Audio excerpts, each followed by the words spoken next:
Welcome to your Mental Health Matters podcast, a community-minded mental health podcast providing real-life mental health talks supporting parents, educators, and students.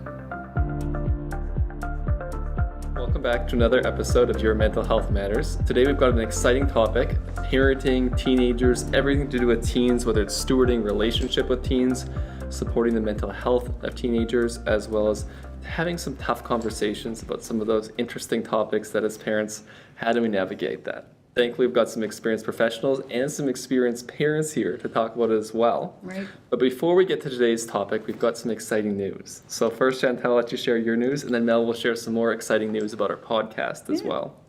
Awesome. Well, I've had so much fun this year recording the podcast.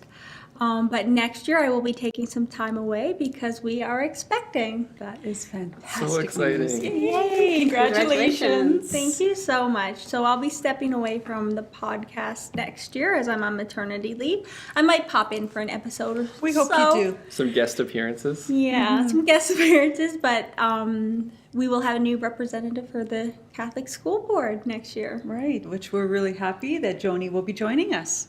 So with Joni brings so much great experience working in the Catholic School Board. You are a registered psychologist. Yes. You are a play therapist. Mm-hmm. And which school are you at right now, just so that the audience knows where you are I'm located at Our Lady of the Rivers. That's a new name. It's a new name, yep. It's supposed to be Father Turcotte. Okay. That's what it's well known as, but now it's been switched to Our Lady, Our of the Lady of the Rivers. So Rivers. next I did year, not know everybody that. will know it as the Our Lady of the Rivers. Okay, so Joni's going to be joining us next year, and she came in today to be a guest for us to get to know each other and for us to for our audience to get to know Joni. And then Joni will bring a different angle because you are a play therapist. You have so much you could contribute to these conversations. And just based off your own personal experience as a parent, but also as a play therapist and working in a school system for as long as you have. Because you were a teacher previously as well, right? Yes, yeah. Right. Well, we're Yep, very, very happy I to taught have for you. 6 years for the public district, actually. Wow, okay. Yeah, and then I transitioned into counseling. I took my Master of Counseling and Right. transitioned into there, and I started with the Catholic district in 2011. Okay. So yeah, this is my 10-year. Congratulations and Very welcome to our cool. podcast. We're So very good. excited to have you with Yeah, us. I'm excited to join. Yeah. A couple of fun facts about Joni as well. She grew up very near the Bay of Fundy. So just before we were talking, I was like, I love visiting there. So you lived in a small town close to there, right, Joni? Yes, yeah, a small town called Yes. Penfield. Very Okay. Those of cool. you that know the area. No, I don't. And also you have 2 children. So we were just talking before the podcast. You're excited about today's episode. You Yes, kinda I have 2 young preteens. boys, age 7 and 11. So one is going to hit the teen years soon. So I'm excited about what you guys have to say about teens. You know, we should even let's talk about what the ages are of our kids so that Yeah. our audience knows. So Totally. 7 and 11, right? Joel, your kids are... Well, talking about exciting news, we're having a baby next month. So that's some more exciting yeah, news. that's right. I forgot about that. Congratulations. Soon to be, I guess, 1 month old, 2.5, and almost 4. Wow. Yeah. And of course, Chantal expecting her This first. is my first. That's right. And I have 5. Now, give me a second while I remember their ages because it takes me a few minutes. 18, 20, 20, 21, and 22. Yes, that's their ages. You passed the test. I think so. Wow. Don't ask me their birthdays. So Mel's going to be a wealth of experience in today's Well, topic. We been have the there, theory. done Yes. that. I help, parents in sessions that work with a lot of teenagers, but you have that real Yeah. life lived experience as a parent, which is And highly I valuable, can too. tell you all the stuff that I learned in books is only a very, very small part of it. Right. It's learning through experience and knowing your child. Yeah. And that's a lot of things you could speak about as well with your play therapy background Yeah. and those connections at the beginning, right? Yeah, exactly. Start young true. and build those relationships is so important. It really is. So good. Well, let's dive into today's topic. Regarding teenagers, we see some changes as children grow up from children to teenagers. One of the main ones, of course, right now, I love it. I'm the kid's world. Whether I go away, you come home, Dad, you're home. It's so exciting, So right? exciting to see you. I just wish it could stay that way forever. But I'm sure a day will come where it's a little different, right? Unfortunately, it does come. And that's one of the biggest shifts we see as children grow older, that influence of their friends becomes the focus versus parents. That's right. What are some of those other changes that you might see as psychologists, as practitioners, as well as parents? What have we seen that way too? I think one thing to keep in mind is adolescence is a time for exploring your identity. And so that's something that kids often struggle with as well, is trying to find where they fit into the world, and with different friend groups, and experimenting a little bit with different, I call them masks, trying to figure out who you are, where you fit in. And so giving your kids that courage to explore that. Yeah. I think that's a really big part of it too, because that identity is so important. It is.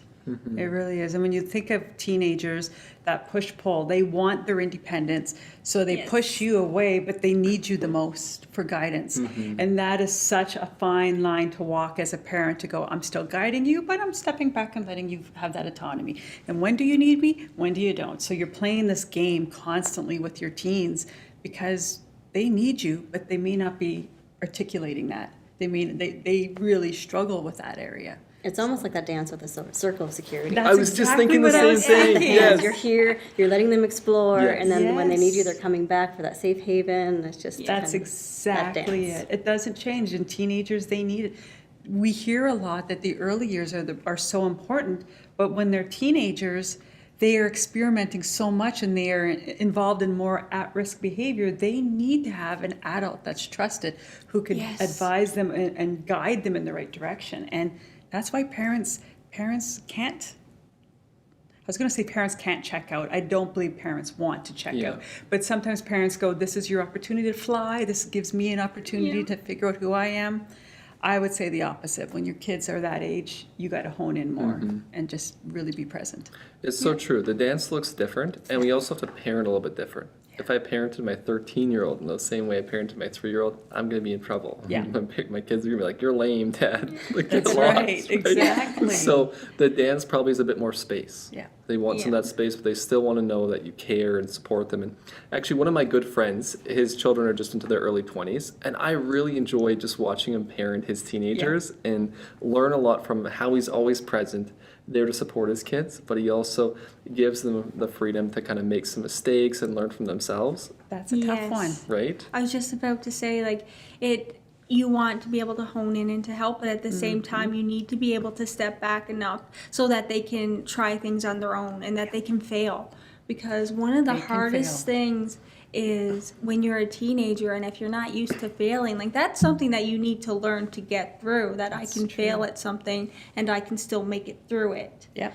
Right? So having that space to explore and fail at the little things before they go out into the world and they become adults and independent, Because it's safe at home. Yeah. They can do it at home. and failures are bigger. Yep. Right? So being able to understand and navigate that as a teenager with that support. I just love how our podcast tracks, because we had a whole bunch of questions from the viewers, and you're talking about the first question already.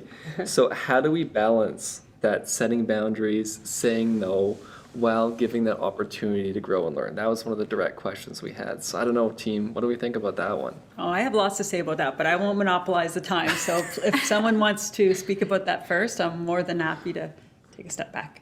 No, jump in. You probably have lots of experience. You've seen it in real life too, right? Okay, sure. Their timeline. It's got to be on their timeline. And that is one of the hardest things as a parent, because we're exhausted. We're getting older.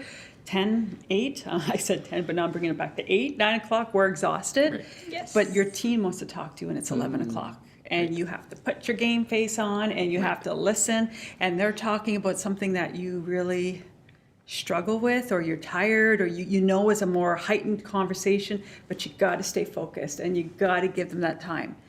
And you got to do that for the little things. So the parent mentioned boundaries. You got to decide in your head, where is your boundary? Yeah. What is the battle you want to choose? Is this going to be a lesson to teach them about respect, about using language, or is this to teach them that they could connect to you and be themselves? Yeah. When is the time to enforce, you can't speak to me this way, you can't use that word in this house? Or when is it the time to go, this is a time that I'm connecting with my child and they're actually opening up to me? Shouldn't that be the bigger goal? Yeah. A metaphor I often use, and I've done this in a lot of parenting webinars, is driving. Yes. So I show this picture of this 3-year-old driving the car down the road. It's a true story in the United States. It happened. And they got pulled over and the police were like, what's going on here? It was a 5-year-old driving or something, right?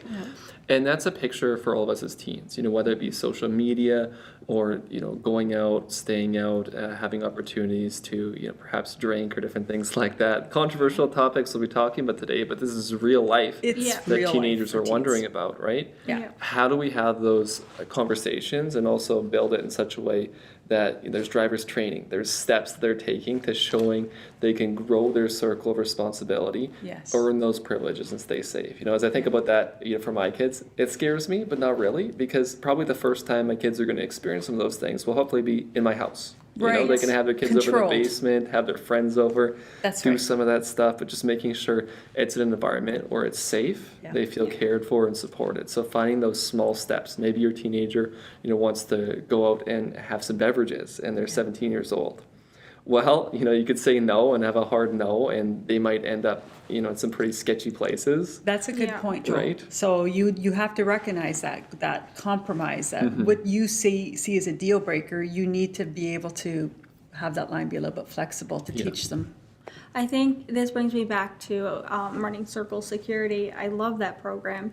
And we talk about fear in that program. And a lot of parents will say to me, well, I think it's healthy for my child to fear me. Right. A little bit of fear is healthy. And I always counteract that with, it's okay for kids to fear consequences, Right.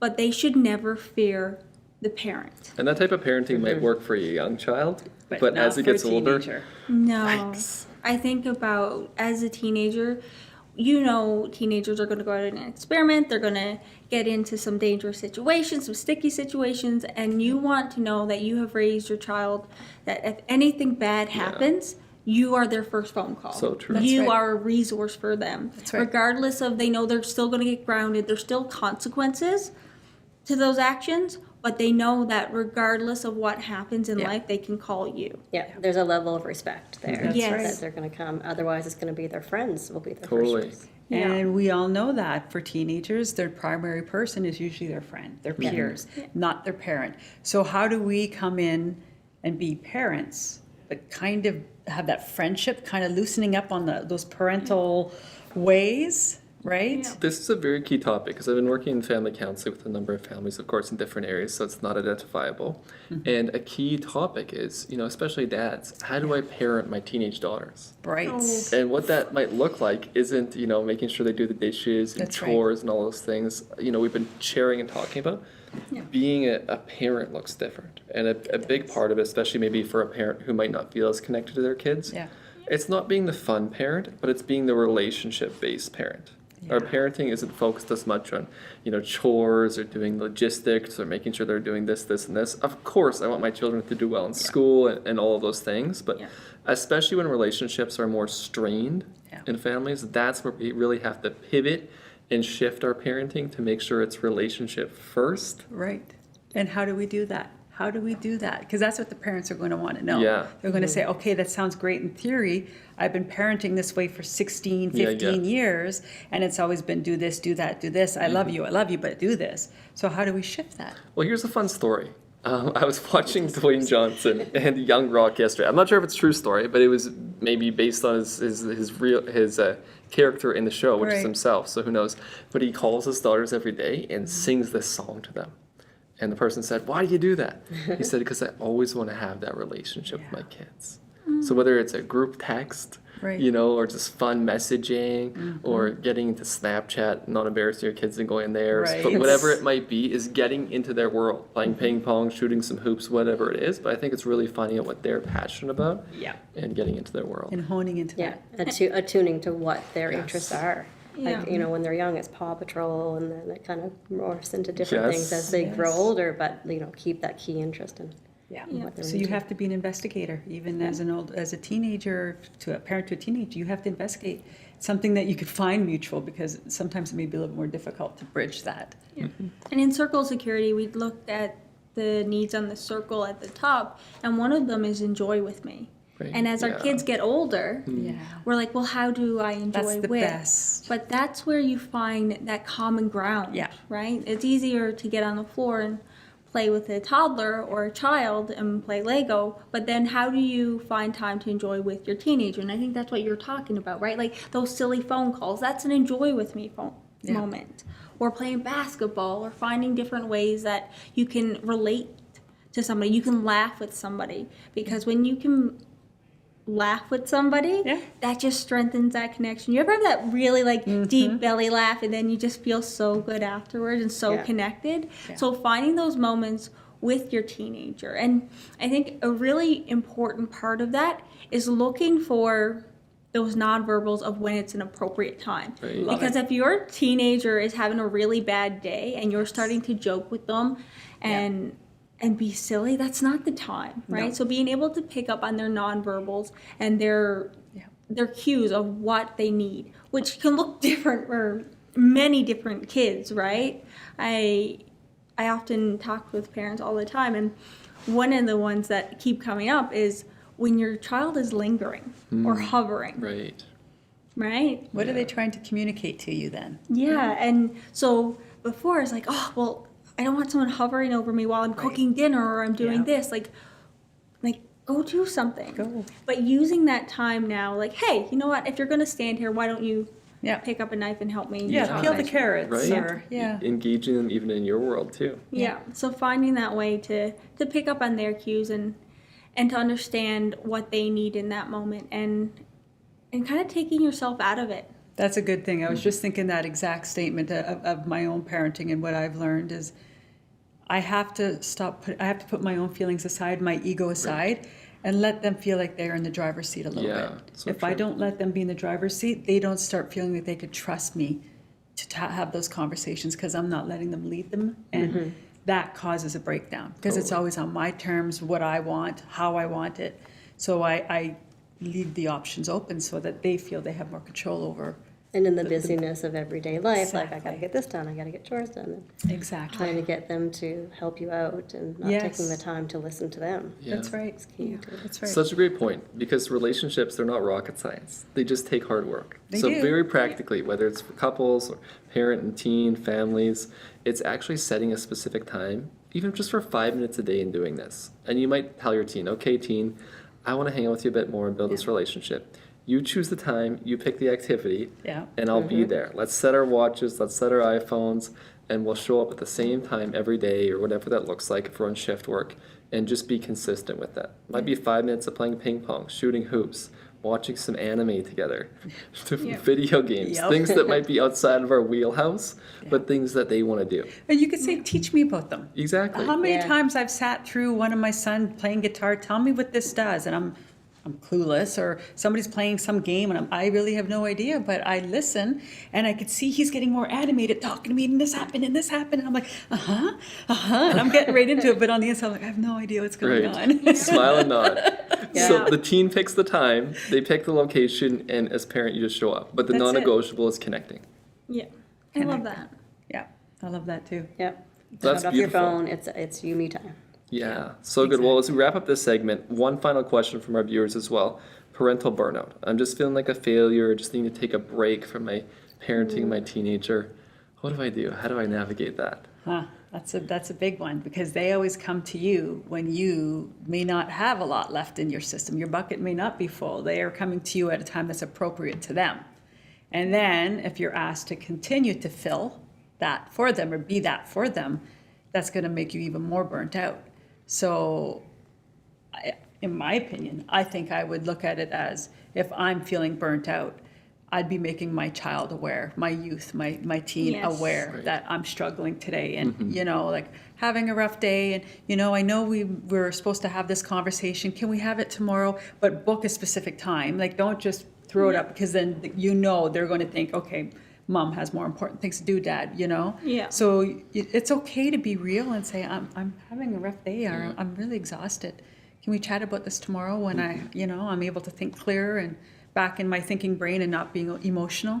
Because if they see you have bad days, it also teaches them that it's okay for them. So it's got to go both ways. If your teen comes to you and says, I'm having a bad day, I really don't want that. As great as this is, I value my alone time right now more. I need that more so, and it can't be taken personally. Yes. That's okay, right? And That's the really big thing about parenting is you're modeling. Mhm. You're modeling the behavior because we tell our kids, oh, well, we want you to come to me. Yeah. We want you to be able to walk away. But yet we need to be modeling that stuff for them. And we Exactly. want them to open up and talk to us about what they're going through and their vulnerabilities. That means that we have to be vulnerable, That's right. right? We have to be able to open up and, just be human, That's it. right? Yeah. Kids, Yeah, we Kids all make need to see mistakes, it. so if you model that, it's okay. You can work through it. One important thing for parents, I think, is recognizing parental burnout. What are the signs and the symptoms that you are burning out? Yes. And so that you can actively and consciously do things to counteract that. Right. Right? So, Joel, during the break there, you were talking about supporting Cass. So making sure that you have a support system and that you rely on your support system and that you lean on them, because I don't think parenting is meant to do alone. No. Like, So true. It takes a village. it takes a It village. does. Like, Yeah. there's a reason why that's a saying, Yeah. and it takes so many. And I know for a lot of parents here in Fort McMurray, they don't have a lot of That's family what I was around, just thinking. right? Like, Yeah. I know back when I grew up in a small town in Newfoundland. Everybody raised me, right? I had tons of aunts and uncles and That's right. grandparents around.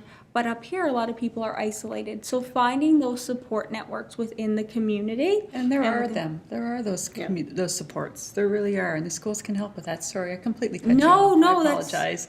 No, that's exactly what I was going to say. And I know that Canadian Mental Health has a Parent Connect. That's right. So you can always reach out to them as well. And it's just a great way to connect with other parents going through similar things. So always taking time to reflect on your bucket and whether or not you're empty, because as much as it's cliche, you can't pour from an empty cup. true. It's true. Right? So making sure that you're becoming aware of it and you're able to communicate that to the people around you. And the schools do have counselors, so for a parent to say, these are things that I'm looking for, can you give me some supports in the community to help me with that? The schools are a great resource for parents trying to figure out what they need. They can look into that and go, yes, CMHA, yes, SOS office mentoring, so that's a little bit less pressure on you, mom and dad, and someone else can kind of help with supporting your child. And there are a lot of opportunities if there's no immediate family in the community, but reaching out for help is the biggest piece of it. Yes. So true. So true. Beautiful team. So the next area we're going to touch on is mental health, and we'll talk about some teen talks or tough topics as well. We've got a great question about mental health. Let's say you have a teenager who does not recognize or is not aware of their own mental health. How do we as a parent help those teenagers who think they're fine or don't feel like they have mental health challenges? Wow, that's a tough one. I have a thought. Yeah. Yeah. Go Okay. ahead. My first thought is validating and normalizing it, because I Totally. think we all have. And you may not have a diagnosis of anxiety. You may not have a diagnosis of depression, but you could have depressive feelings. You could have anxious feelings. So I would start validating it in myself, like, oh, I'm feeling really anxious today, or using those words, and oh, I get that feeling that's, my stomach is fluttering, and start using that in your everyday language around your teens to know that it's okay Yeah. to talk about those things. And, do you ever feel that way? Yeah, I do. Because if you just say, you have anxiety, Right. no, mom, I don't, it's going to turn into a fight. But if you Yeah. say, Yeah. I see that just before test time, I could see that you're really struggling. I know I would feel that way if I was having a test, right? You validate it and then say, this may be some anxiety. Do you want to talk about what anxiety may look like? And ask them, ask permission to talk about it. Don't just tell them that's what they're So true. experiencing. Can you just say that one more time? Ask permission to talk about it, because Yeah. they may not want to. And again, their timeline. If there's one thing I could tell you parents, that's it, their timeline. So true. It has to be on their timeline, because they need to feel they have control. Yeah. I think one of the great things that I have noticed in working with teenagers is that they're very open about therapy. Like They are. like I have adolescents, they're like, oh yeah, I was telling my friends about therapy and what I learned, and they're just more open about it. So I think as a parent, again, having that conversation and normalizing Normalize. counseling, right? And saying, you know what, if you are struggling and you don't want to talk to me about it, Right. we can find somebody else for you to talk to if you would like to talk to a counselor or you want to talk to your school counselor. Just giving them avenues that it's not just you, right? Like if they don't feel comfortable talking to you, they can go somewhere else. Right. So true. Right. So true. That's what I was going to say too. I see teenagers who don't even want to talk to me as a teen counseling was. So I said, that's okay. Right. Who are the one or two people you feel comfortable talking to? There we go. Whether it be Yeah. a friend, a parent, and that's what we can say as parents. It's okay, you don't want to talk to me about this, but who are the one or two people you can lean in on? And Because there needs to be someone. a really amazing part, it Yeah. ties into the next question about the mental health resources available for children and teens in Fort McMurray. We have amazing resources at the school. I work in many school boards, love working in all kinds of school boards, but the mental health resources, the counseling we have at each school is really quite incredible. So that's always a great first point of contact. Maybe your child doesn't want to go somewhere else, but maybe they could talk to that person in the school they might already know, who's their friendly neighborhood school counselor. Connection already based. Right. Yeah, right? So it's Exactly. already And you there. probably know all about that, Joni, working in the schools as a Yeah, psychologist too. There's counselors in every school, and Yeah. you can kind of have that connection made. Parents just need to reach out. Yeah. And that's it. If you don't know, you can't help, right? So we do encourage parents to reach out. We are part of your village. So That's true. what I was about to say. It goes Yep. back to it takes a village. You don't have to be an expert No. in Yeah. mental health to help your teenager.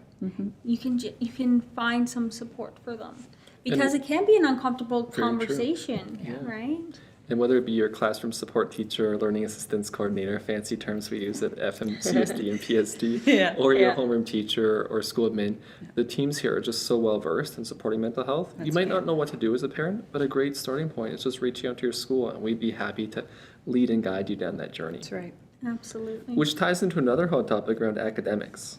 How do we support students at school, especially teenagers who don't want to do their schoolwork? Oh, hot topic. Not wanting to go to school, all that stuff. Yeah, that's been a topic of conversation this year. Yeah, it's a a big lot one. of school refusal, a lot of work refusal. Work avoidance, yeah. Yeah, so I think one thing that we as a district have been looking at, and we actually did some PD on this, is figuring out why. Yeah. Right, taking that time again, connection based, relationship based, figuring out that why. There's no child that wants to be difficult. That's right. I don't believe that there's a difficult child. It's just they're going through something. So being able to take that time and figure it out. Right. What is it about school? What is it about the work? And often when you sit down and you provide space, you hear the reasons why. And it's often, well, I don't have any friends. That's right. Nobody will play with me at recess. Or there's a kid that keeps calling me stupid. Or I feel stupid. I'm frustrated about this. I can't get good grades in this, and if I'm not in at least in 80%, that means I'm failing, or I'm not going to get into good college or university because the stressors of an older child, right? Yeah. It takes investigating. And I think with teenagers, one of the hard things is social media, right? Like, I think It's- about bullying. Yes. And when I was in high school, the bullying stopped when I left high school, right? Right. Like when I went When you home went for the home. day, it was done. And Yeah. now there's so much social media and it's so hard to get away from it. So being able to ask those questions of why? What is going on that you don't want to be in school and you don't want to be in that environment? And when it comes to academics, oftentimes I have to say in my experience is the kids often feel like they can't do it. Yes. Like Right. they're not smart enough, and it's that internal self-talk that they have. And so helping them through that. That's right. What it all comes back to, we need to connect with our kids so that they will have these conversations with us, because they won't have them with us, and we will be in the dark as well. So it's all about attachment, Yeah, connection. and I was gonna say creating that safe space for them, because if they right. don't feel like they can express themselves, or they're not gonna be heard. Or they're gonna Because get in sometimes the trouble. parents will set it down out of fear. That's And right. so if they're willing to talk to other people in the school, then that's, I really believe that goes back to setting those boundaries and those things that what are the can-dos and the can-don'ts in this relationship? What are the areas that I'm okay with? If my child comes to me and says they get a 60 on a test but they gave it their all, is that going to be okay for me? Yeah. Right? And then having that understanding that the 80 or the 90% isn't the end all be all, but knowing that their child put the effort in, maybe it's an okay. It's good enough, and it is good for them, and be happy. So if you kind of know where your lines are with Yeah. regards to that, and you make it very known to your child why that's the line you have, Totally. it'll make it easier for them to come to you and say, Mom, I only got 60. Because the next words out of your mouth are going to be, did you try? Yeah. And you're like, I really did. I was like, okay. Then I'm good for you for getting a 60. Yeah. And normalizing that school is hard. Yeah. Like math can be hard, science can be hard, that. and that as a human you can't be amazing in all areas. Yeah, that's right. Like you're gonna struggle in some areas, and that's okay. Yeah. Right, normalizing that. Oh man, I'm just so passionate about this topic. I love getting to work in schools and to get to consult with complex families who are having some of those challenges bringing their children to school.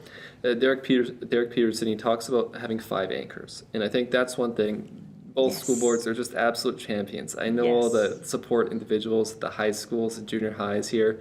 They're all amazing, and to have them on your team, that's where we've found the success of working collaboratively with those other anchors, and especially for the teenager, being able to have 1 or 2 safe people in student services or whoever it might be. You know, there's been a few cases been working on maybe that the go-to person actually got promoted or they're at a different school. So now the student's struggling again. So we have to reconnect them. Who's their next go-to person? And as we do that, they're doing a little bit better again. Of course, there's many variables we're still working on, but being able to find those Yeah. supporting cast, and I don't know if anyone does it better than some of our schools. I It's just true. Yeah, absolutely love they used that. to have that where teachers would take a couple of students and just be their mentor, Yeah. their Yes, person That's Right? right. Yeah. that they connect with every day. Even just the, hey, check in. Yeah. Yes, so we need that, the supporting cast. The second part is vision. One of my favorite football coaches, I love the NFL.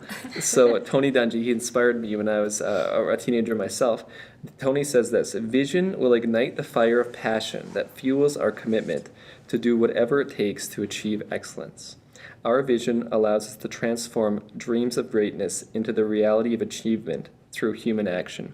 Vision has no boundaries and knows no limits. Our vision is what we become in life. Our vision is what Right? we become in life. Very inspiring for football. Not many students, in junior high and high school are, They're going to are be there rolling with their that eyes. vision. Yeah. But to translate it, developing a vision for post-secondary, whether it's trades or this or that, why is school necessary for you? That's right. You might not like it. Maybe you might think half the classes are a waste of time or whatever it is. But what is your vision for being there? Yeah. What is your purpose? And for some students, it might be the RAP program, finding different avenues. But if you can find a why, Yeah. then you'll be able to do the what. There we Yes. go. Oh, I But like until that. you can find your why, good luck. It's true. Yeah. Yep. You I can call it lead the a horse to dangling carrot. water, Yeah. but you can't make it drink. Yeah, That's So right. I sense think of purpose. finding the carrots, finding the vision, that is the absolute key. Yeah. And that goes back to relationship, having those conversations, figuring out what it is that your child is passionate about, So true. right? And school counselors, guidance counselors, they're there to help with that. They will do that. Right? So that's what I always, if students are struggling with that, I say, you got to talk to the guidance counselor, look at your personality, look at some career interests or career insight. Yeah. Let's develop at least some direction there. I know what parents are going to say. They're going to say, well, how does that work if my child wants to be an influencer? Or a YouTuber or a gamer, right? I've had this how does- happen. Yeah. How does, then how do you find the purpose? And I would say, who manages their money, Right. right? If you're going to be an influencer, if you're going to be a gamer, that's still a business, right? So how do you manage your money? How do you set that up? How do you create all of that? And I think our schools are so amazing at the diversity in the programs that they offer. And so finding clubs within your school that can help you get to that place, right? Right. So we don't discourage it. We just Yeah. we encourage, okay, well, how can you use school Right. to your advantage to get to your dream, Yeah. right? So That's true. right. And I'm a teacher, I'm a psychologist, I love working in schools. So just, take it with a grain of salt. But, for a teenager, if I'm having a conversation, the way I might talk to them is different than other Very. settings. So Yes. you might just think school's a complete waste of time. But what are you learning? Work ethic. Yeah. You're learning how to show up, do something that's important, and commit. And I don't know, I think I'm hooked in this Young Rock series, but it actually, it looks at his life. And Yeah. Dwayne Johnson, the Rock Johnson, if we don't know who I'm talking about, he actually played for the Calgary Stampeders. Yeah. And he's had a crazy, tumultuous, challenging life to be as successful as he is today. Yeah. Grit, hard work, all that stuff. And if students don't like school, I think it's a waste of time, fine, I'll agree with them. But what it's teaching is grit, hard work. Like you said, Mel, it doesn't matter what marks you're getting, what effort are you putting in? That's right. Yeah. Are you putting in a little bit of time every day, even 20 minutes to focus in, do your studies, whatever it is? We're learning those life skills. Transfer into the real world. Right. Yeah. Yes. Not the Life skills. random Not every stuff day that is, is not. you know. Yeah. That's exactly. And I think a lot of parents may say, yeah, but I have a child who hasn't really been in school for the last couple of years because of COVID, has been online, and there's a lot of work avoidance, school avoidance. What do I do with them? They're teenagers, so they feel they understand themselves and they know how to respond to everything. But the truth is they still need socialization. They still need to learn. And like, this goes back full circle to what you said at the beginning about making mistakes, learning from mistakes in a controlled environment. They need to be able to do that. And school provides them that opportunity with a soft spot to land. It's not the real world yet, right? So, And we have some amazing alternative yes. education programs in both districts as well. That's right. With some very skilled individuals who can really help support some of those That's right. students too. Especially if you have to hone in on some of those things with regards to some mental health needs or some other pieces that there's a little bit more complex. We have administrators, we have teachers and counselors who can deal with that and work through that.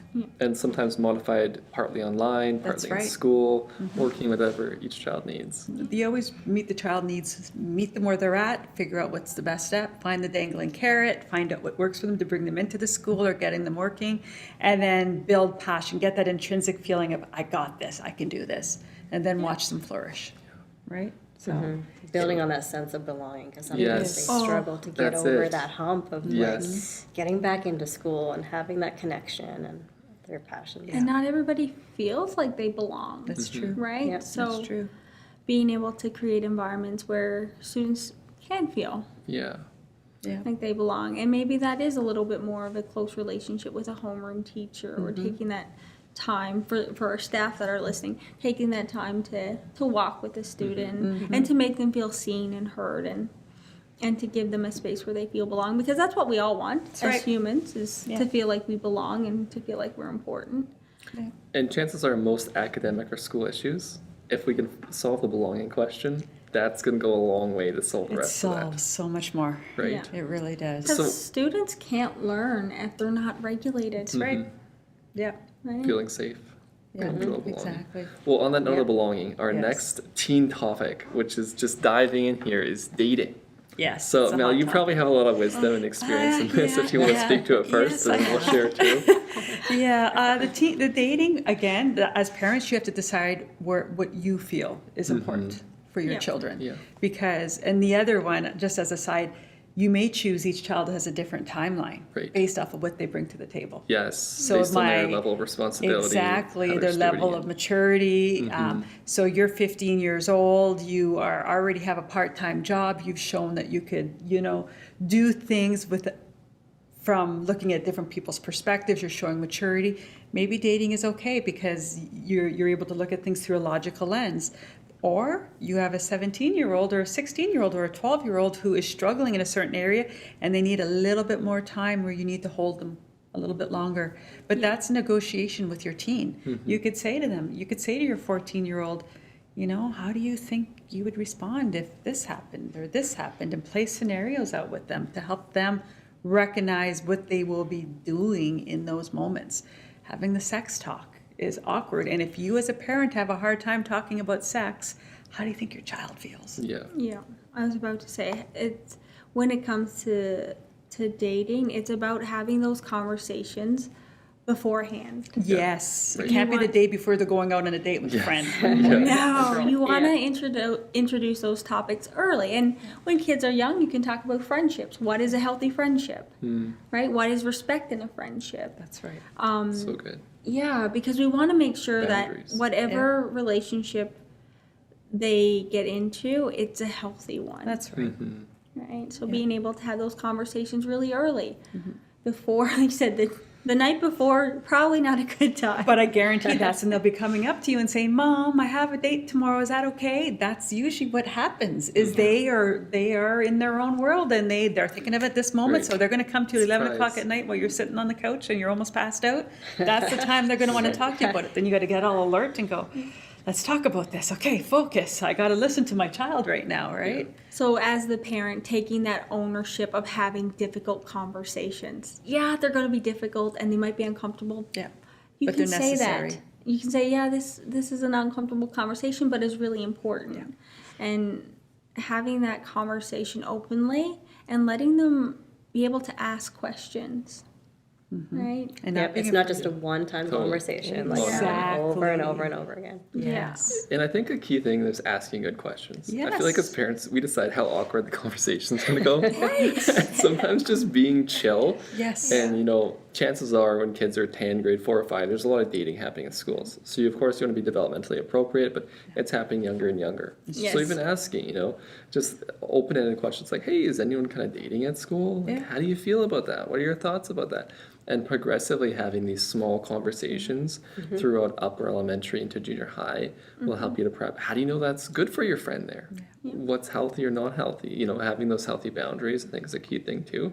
Yeah, and the same thing can be said for gender diversity as well. It seems like there's an increasing amount of 10 and 11-year-olds. Parents are coming and asking, hey, my child's exploring this or wondering about this. That's a good point. And I think it's, important to ask good questions, and whether Yeah. it's gender diversity or just dating, Yeah. to hear a teenager out, to ask them why is this important to them, what they think about it, really seeking to understand before we provide any Yeah. feedback. But in a similar note, being able to say, yeah, you know what, I think these are really important conversations, and maybe let's just continue to think about those. We don't have to kind of, I really like that, Joel. I think that's a really good point there is you don't have to finish it all in one night. You're Yeah. going to have them over and over again. But it's okay to say, I don't have all the answers right now. Let's keep thinking on it Totally. and let's talk about it again. and for the teenager to also be in the journey and say, this is one aspect of who you are, whether it's dating or gender diversity. That's right. It's an important way that you see yourself. Yeah. And also it's important for you to grow and mature as an individual. So you're kind of at a better place to understand these things That's too. right. Because sometimes we know just the complexity of mental health for children who are younger, whether it be dating or just the whole area of sexuality and gender diversity, Right. sometimes can be really hard for a 10-year-old. They just might not be cognitively and emotionally developed up That's right. yet to navigate some of that stuff. So Yeah. being so mindful and respectful of them, but at the same time, as parents, validating them and saying, let's continue the journey in this, because I think sometimes working with some of these parents, they feel, pressure to say one thing or another thing. That's Should I a let very this good happen? point. Should Keep I in say mind that the yes? teens are at a stage where you're Right. developing your identity. Yeah. Yes. Figuring those things out and takes Yeah. time. And I think an important question is, what does that mean to you? What does dating mean to you? I was just thinking that. Right? What Yep. does gender diversity mean to you? Yeah, find out how they interpret it, what they feel that is Yeah, about. because we might have our own. Goodness, dating, that means sex. They're going to have sex. No, Yeah. that doesn't. That's not what it means. They Yeah. could be just holding hands or passing notes to one another. Exactly. So asking, what does dating look like? Yeah. What does that mean to you? And having those early conversations. And I think lean on your school counselors, Yes. lean on your support system. If you are having conversations with your teen and you're getting uncomfortable or you don't really know where to go with it or you don't really have an answer, being able to lean on your support system and say, hey, like, this is a conversation I had. I don't know if I did it right. I hear parents say that all the time. Yeah. I don't know if I did it right.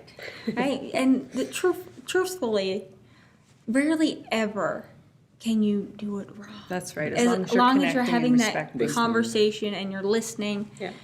rarely ever. Yeah. So true. Right?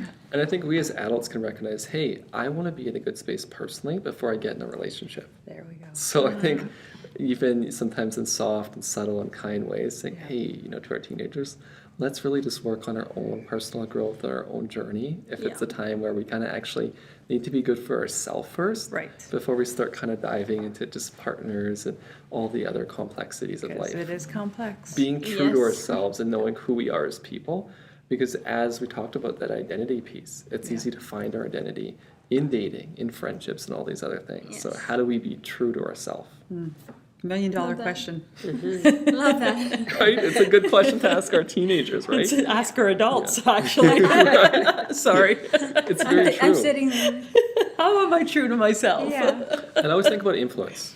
Yeah. Am I the person positively influencing other people? That's right. Are these people positively influencing me? Or perhaps they negatively influencing me or taking me away from the person I want to be? And practically for dating, I think it needs to start with friends. Yes. The advice I always give teenagers is you should try being friends first. Because then if you can do that for a while and that's going well, then, dating might go well. But to add the complexities of dating, especially at this day and age, sometimes things get more physical and different things like that. It's very hard to go back. You can't rewind time. And if you don't have a strong foundation in relationship in any age, how are we going to be able to have a relationship? That's right. Yeah. Yeah. Tough topic. Yes, We just dove but- in, right? Yeah, it is a No, I really think tough this has topic. been an important podcast Yes. though for our listeners, Yeah. and there's a lot of really great topics that we probably didn't even really have time to touch on. If there's anything specific that you as the listener want to hear, please reach out, let us know. We are always open to having these conversations. Tough part is trying to cram it into. I think that's what it is, because we Yes. probably could have went for another hour just talking about some of these really specific things, but we Legit. want to get some key points out to our audience.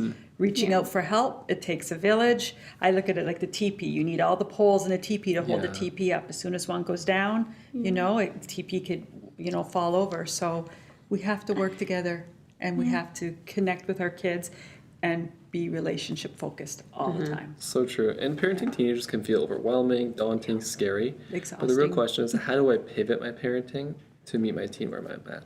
Pivot your parenting. It's to not always see about where you're at. like having the best parenting strategies or reading the best books. It's really about reading your teenager, Yeah. knowing where they're at and going there. Yeah, Love and it. as a parent, you know your child best. Yep. So Yes. true. So you can read them.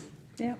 Yeah. Exactly. Well, we have all kinds of topics about communicating respectfully, family, friends, all these drugs, alcohol, this other fun stuff that might get to another session. So feel free, ask us questions if you want more.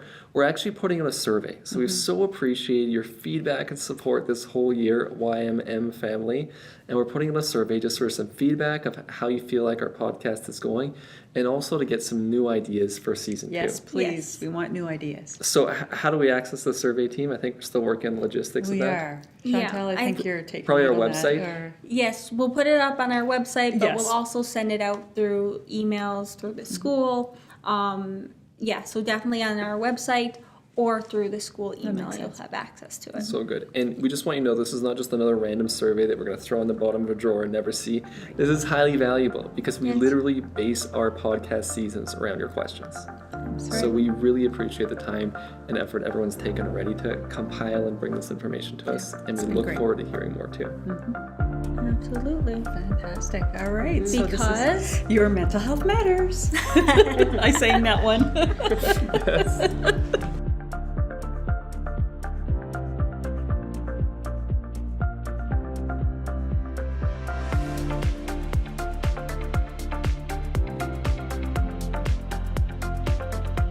Thanks so much for joining us today. Please reach out to us if you have questions or comments about today's topic, or questions or suggestions for future topics. If you or someone you know is struggling with mental health, we encourage you to reach out to local agencies for support, as our podcast is not a substitute for counseling. If you require immediate support, please contact the crisis line or your local hospital.